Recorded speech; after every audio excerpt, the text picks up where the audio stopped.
Boa tarde, pessoal. Então, meu nome é Gabriel, eu trabalho no Grupo RBS e hoje aqui a gente vai apresentar um case de uso de IA generativa para produção automática de conteúdo. Então, eu vou falar rapidamente. Eu sou o Gabriel, sou cientista de dados, formado em ciência da computação, MBA em Data Science e Analytics, mas vamos para o que importa, que é o case de IA generativa que a gente fez ali na RBS.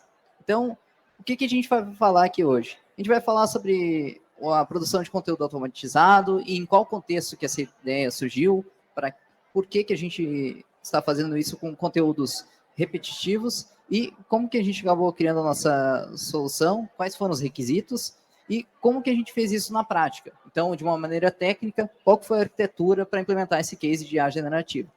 Então, também vamos trazer resultados e aprendizados, porque esse é um case que já está em produção. Então, desde julho, ele já está produzindo o conteúdo automaticamente.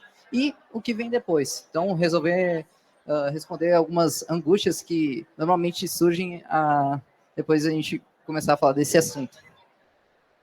Então, falando aqui sobre a produção de conteúdo automatizado,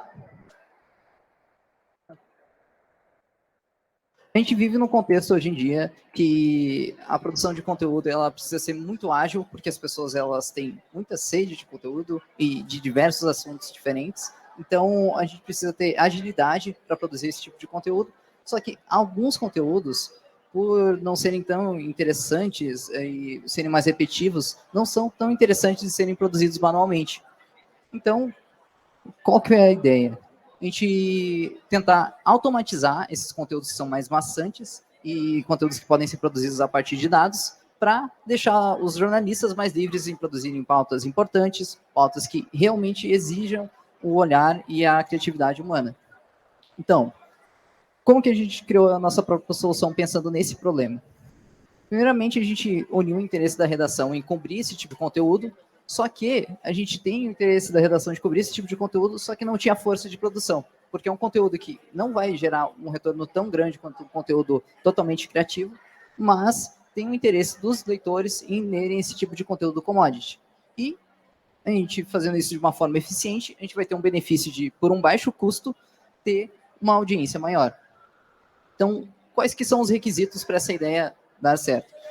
O assunto tem que ser um assunto que as pessoas têm interesse, os dados têm que ser utilizados para produzir esse conteúdo de uma maneira automatizada e tem que ser uma solução escalável. Então, uma solução que a gente produz para um assunto, que a gente consiga escalar ela para diferentes assuntos. A proposta inicial, pessoal, era produzir matérias diárias para previsão do tempo, utilizando um template para diferentes cidades do Brasil. Então, seria um texto idêntico para cada cidade do Brasil, alterando apenas os dados de dentro da matéria.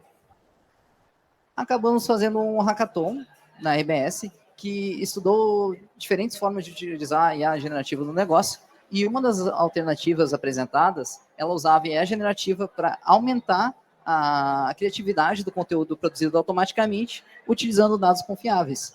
Então, assim surgiu o produto final, que era produzir diariamente matérias com informação de previsão do tempo, com textos produzidos por IA para diferentes cidades do Brasil.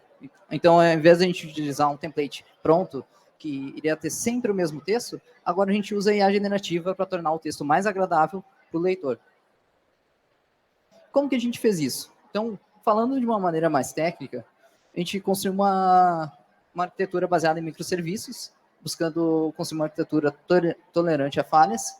Essa arquitetura ela é composta por 3 serviços principais. O primeiro deles é o consumer, que consome dados de fonte de dados. Então, nesse primeiro uso, a gente está consumindo dados de previsão do tempo.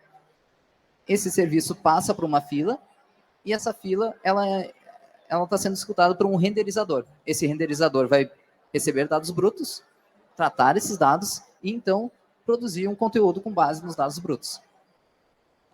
Enquanto tudo isso ocorre, tem um serviço que ele fica escutando as operações para quê? Para a gente poder consolidar os dados brutos e qual foi o conteúdo gerado com base nesses dados brutos. Depois que o conteúdo é gerado, a gente acaba enviando ele para o nosso sistema de publicação de conteúdo.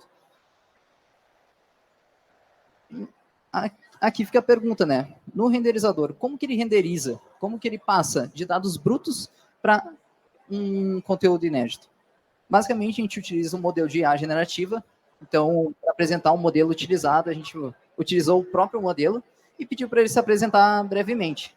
Então, esse modelo ele tem capacidade de escrever, de receber prompts e trazer respostas utilizando o português ou a linguagem que você especificar. Então, aqui a gente pediu para ele se apresentar. Então, ele comenta: meu nome é GPT 3.5 Turbo e sou um modelo de linguagem de grande escala desenvolvido pela OpenAI. Eu sou um dos modelos mais avançados da OpenAI e posso ser usado para uma ampla variedade de tarefas, como geração de texto, tradução automática, resumo de texto e muito mais. Eu sou capaz de entender e gerar textos em vários idiomas, incluindo português, e fico feliz em ajudar em qualquer dúvida que você possa ter.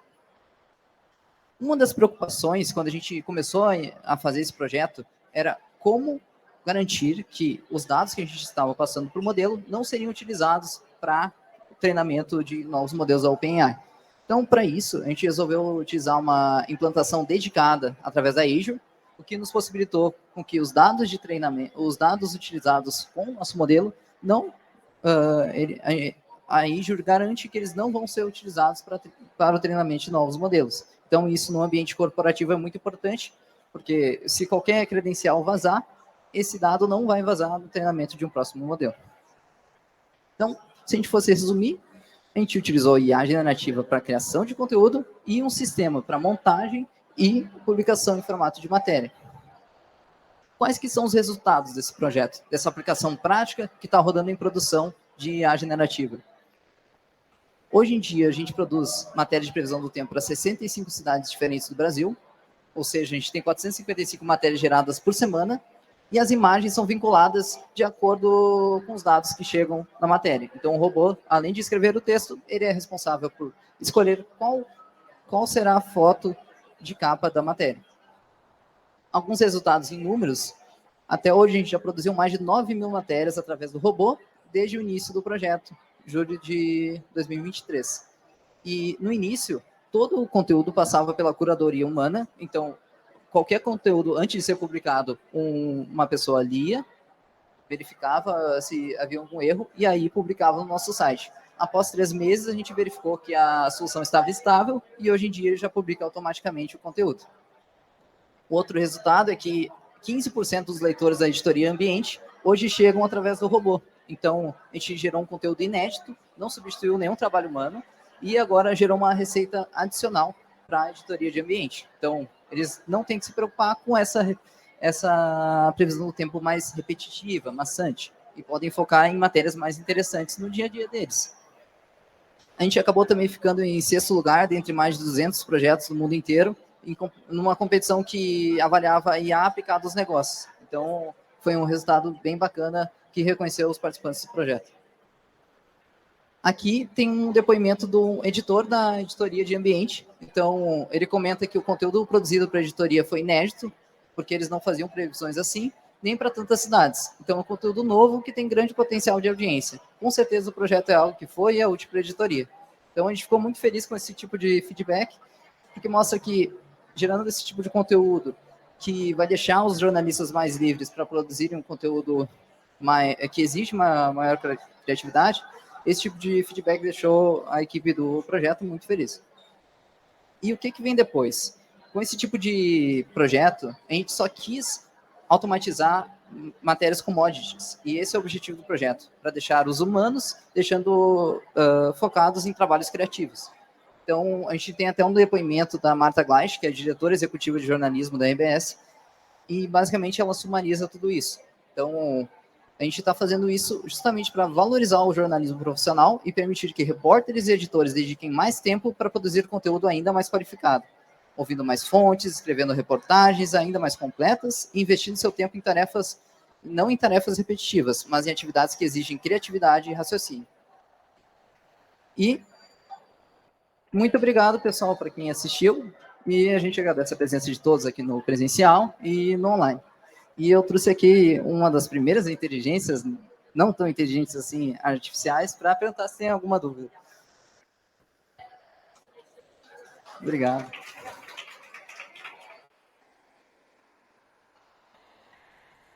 Opa, tudo bom? Parabéns. Achei bem interessante a geração de conteúdo através das notícias do tempo, né? Minha pergunta é, ela é dinâmica, por exemplo?